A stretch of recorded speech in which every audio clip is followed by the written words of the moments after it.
तिकडे छत्रपती संभाजीनगरमध्ये महाविकास आघाडी आणि भाजपचे कार्यकर्ते हे आमने सामने आलेले आहेत। कायदा सुव्यवस्था बिघडल्यानं महाविकास आघाडीकडून आंदोलन करण्यात येते तर क्रांती चौकामध्ये राहुल गांधींच्या विरोधात भाजपचं आंदोलन सुरू आहे। ते आमच्या इथे समोर आले आणि आम्ही जशाच तसं उत्तर देऊ एवढे एक लक्षात ठेवा शिवसेना आणि काँग्रेसवाल्यांनी। नाही नाही नाही त्यांना काढू, आम्ही आमचं आंदोलन करतो, त्यांची आंदोलनाची जागा कुठे आहे?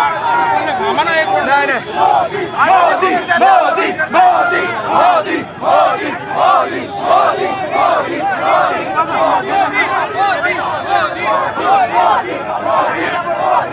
महाविकास आघाडीचे कार्यकर्ते देखील आपल्या सोबत आहेत। आपण त्यांच्याशी देखील बोलण्याचा प्रयत्न पोलिसांच्या वतीनं कशा पद्धतीने त्यांना समजून सांगण्यात येत आहे। काय ज्या काल आमच्या शिवसेनेच्या माजी नगरसेवकांनी गोळीबार केलेला आहे त्याचा निषेध करण्यासाठी आम्ही जमलेलो आहे।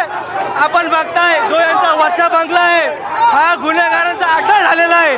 आज आपण बघतोय आम्ही सगळी परमिशन घेतलेली आहे तरी सुद्धा हे पोलीसवाले आम्हाला जाणून अडवत आहे।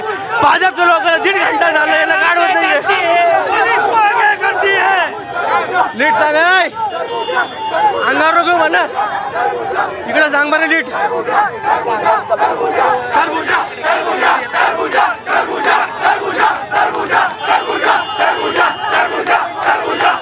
आपण अधिकचे अपडेट जाणून घेऊ। कृष्णा केंडे थेट ज्या ठिकाणी आंदोलन सुरू आहे तिथून आपल्या सोबत आहे। कृष्णा, काय नक्की घडतंय क्रांती चौकामध्ये? राज्यामध्ये कायदा सुव्यवस्थेचा विषय काही राहिला नाहीये। कायदा फक्त हा सामान्य जनतेसाठी आहे आणि सुव्यवस्था ही फक्त या राज्यामध्ये गुंडांकरिता आहे। समोर समोर म्हणजे आमचं पूर्वनियोजित निदर्शन होते घोसाळकरांच्या जे हत्याकांड झालं त्यासाठी होतं आणि हे मध्येच आले आणि दडपशाही करून राज्याचे सत्तेचा गैरवापर करून आम्हाला धमकवत आहे। त्यामध्ये पोलीस प्रशासनही त्यांना मदत करत आहे। आता आपण पाहतोय की एकमेकांच्या समोर आलेले आहेत आणि घोषणाबाजी एकमेकांच्या विरोधात केली जाते। राहुल गांधींच्या विरोधात घोषणाबाजी भाजपच्या वतीनं करण्यात येते। दुसऱ्या बाजूनं देवेंद्र फडणवीस यांच्या विरोधात देखील घोषणाबाजी या ठिकाणी केली जाते। दोघंही म्हणतात की आमची नियोजित वेळ होती, मात्र भाजपा या ठिकाणी आली आणि भाजपाचे लोक म्हणतात की आमची नियोजित वेळ होती। आपल्यासोबत आणखी काही कार्यकर्ते आपण त्यांना का समोरासमोर आलाय? काय झालं की आम्ही ओबीसी मोर्चाचं या ठिकाणी आंदोलन करत होतो की नरेंद्र मोदीचा अपमान करणारा राहुल गांधीचा निषेध करीत आहोत, परंतु या ठिकाणी शिवसेनेच्या उद्धव गटाला आणि काँग्रेसला जाणीवपूर्वक शहरामध्ये वातावरण दूषित करायचं आहे म्हणून या ठिकाणी जाणीवपूर्वक आमचे आंदोलन चालू असताना ती या ठिकाणी मंडळी आलेली आहे। ते नंतर आलेले आहेत, आम्ही अगोदरपासून इथं आंदोलन करतोय आणि आमचा विषय जिरून आहे तर नंतर येऊन त्यांनी आता गोंधळ घातलाय। ते अगोदर देवेंद्र फडणवीस साहेबांचा फोटो जर त्यांच्या हातात असेल तर भारतीय जनता पार्टीचे कार्यकर्ते कदापि सहन करणार नाहीत। त्यांना तसं उत्तर पण राहुल गांधीला जोडे मारलेच ना।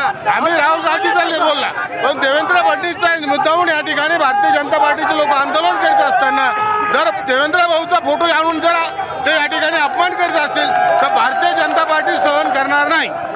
आपण पाहतोय की एकमेकांच्या विरोधात आरोप प्रत्यारोपांच्या फैरी या ठिकाणी दोन्ही गटाच्या वतीनं धाडण्यात येत आहेत आणि एकमेकांना विरोध या ठिकाणी करण्यात येतोय। पोलिसांची फळी फक्त मध्ये आहे आणि पोलीस या ठिकाणी हे सगळं शमवण्याचा प्रयत्न करतात, मात्र पोलिसांना यश येत नाहीये।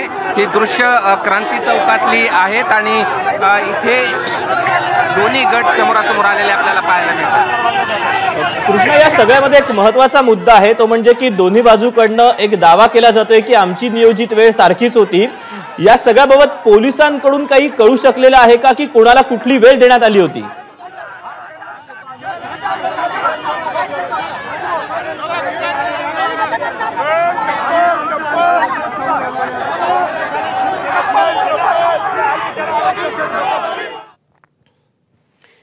तेव्हा छत्रपती संभाजीनगर मधली ही सगळी दृश्य आहेत पाहायला मिळतात। आपण महाविकास आघाडीचे जे कार्यकर्ते त्यांना ताब्यात घेत आहे।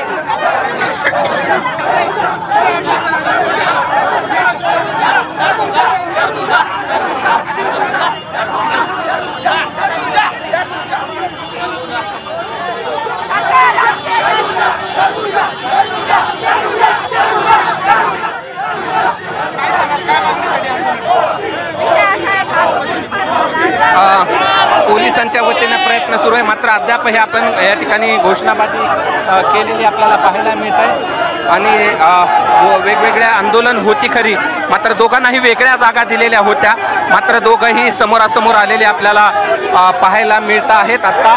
आणि महाविकास आघाडीचे जे कार्यकर्ते आहेत त्यांना या ठिकाणी ताब्यात घेतलं जात आहे आणि दोनही बाजूचे जे कार्यकर्ते आहेत त्यांना ताब्यात घेण्यासाठीचा प्रयत्न या ठिकाणी पोलिसांचा सुरू आहे। क्रांती चौकातली हे दृश्य आहेत आता आपण पाहतोय, पोलीस कशा पद्धतीने ताब्यात घेत आहेत।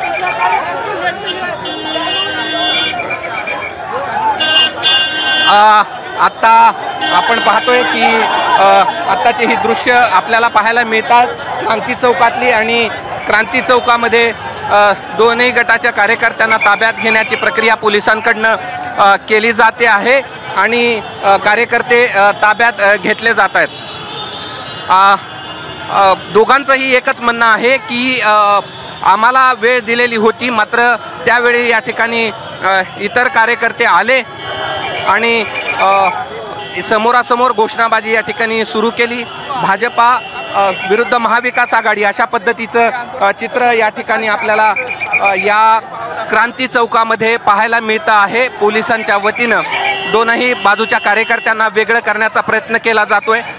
काही कार्यकर्त्यांना पोलिसांनी ताब्यात देखील घेतला आहे, मात्र आरोप असा आहे की केवळ महाविकास आघाडीचे जे कार्यकर्ते आहेत त्यांना पोलिसांकडनं टार्गेट केलं जात आहे आणि दुसरे जे कार्यकर्ते आहेत त्यांना या ठिकाणी सोडलं जातं आहे, अशा प्रकारचा आरोप देखील कार्यकर्त्याच्या वतीनं करण्यात येतोय। आता आपण पाहिलं तर दोनही गट जे आहेत ते वेगवेगळं करण्यासाठीचे पोलिसांचे प्रयत्न सुरू आहेत, मात्र गेल्या काही वेळापासून हा संघर्ष आपल्याला या क्रांती चौकामध्ये असलेला आपल्याला पाहायला मिळतोय।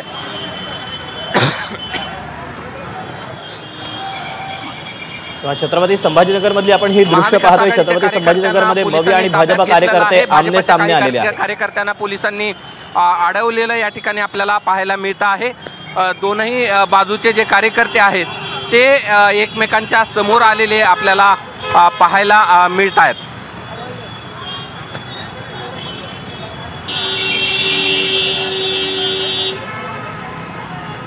तेव्हा राज्यातल्या कायदा सुव्यवस्थेच्या मुद्द्यावरून महाविकास आघाडीच्या कार्यकर्त्यांनी छत्रपती संभाजीनगरमध्ये क्रांती चौकामध्ये आंदोलन करण्याचा निर्णय घेतलेला होता आणि त्याच वेळेला दुसरीकडे राहुल गांधी यांनी पंतप्रधान मोदींबद्दल केलेल्या वक्तव्याचा निषेध करण्यासाठी भाजपचे कार्यकर्ते सुद्धा या ठिकाणी आले होते आणि काही काळ या दोन्ही बाजूच्या कार्यकर्त्यांमध्ये संघर्ष होताना पाहायला मिळाला। एबीपी माझा, उघडा डोळे बघा नीट।